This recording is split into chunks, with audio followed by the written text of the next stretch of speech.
To demonstrate this technique, I will be using dadgad tuning. So from the lowest string, it's a D, A,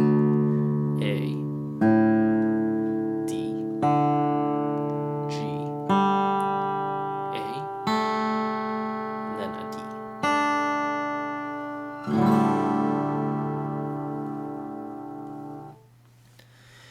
To perform a nail attack, I think it would be best to first know what kind of sound you're looking for.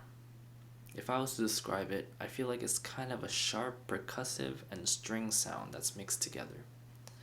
To get an idea of what it's supposed to sound like, flick at your guitar strings hard enough with your ring and middle finger, and hold it back by holding it back to your palm.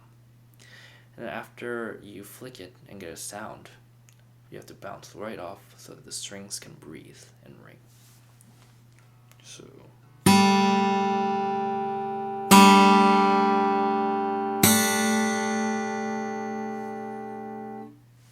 If you're able to imitate this sound, you're extremely close to being able to perform a nail attack.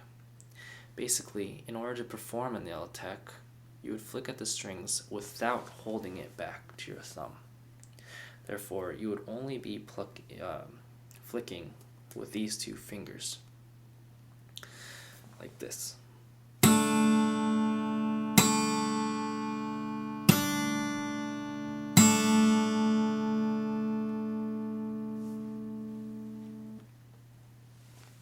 Do try to get it at your nails, attack at your nails, by the way.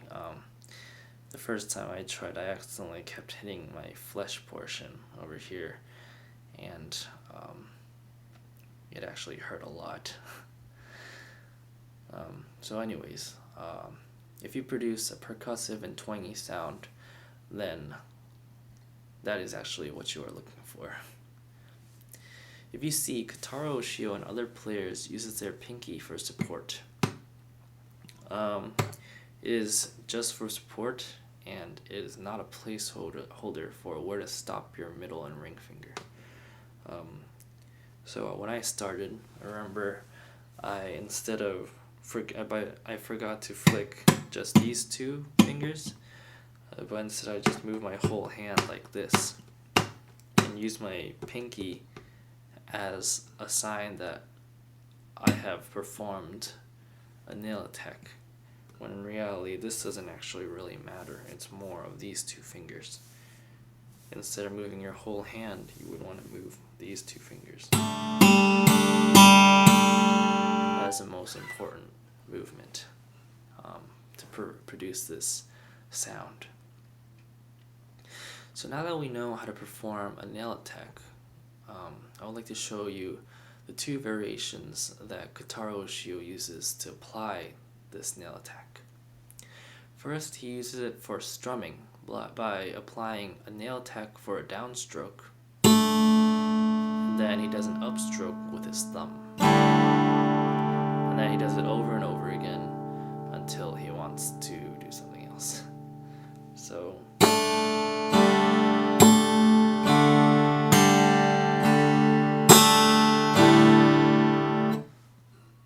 I would recommend that you do that slowly and then gradually go faster until it gets smoother for you. The second variation that he uses is plucking on certain strings with his index and thumb. And then he alternates this with a nail attack. And also, he doesn't always use these two simultaneously. Sometimes he can use either one just by themselves. And if I was to show an example, what he does, say that for this example, I'll just put my middle finger on the 11th fret of the G string, and I'll just pluck the bass note D and this G string with the 11th fret with my index.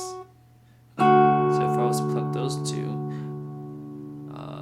Kotaro Oshio alternates that with a nail attack.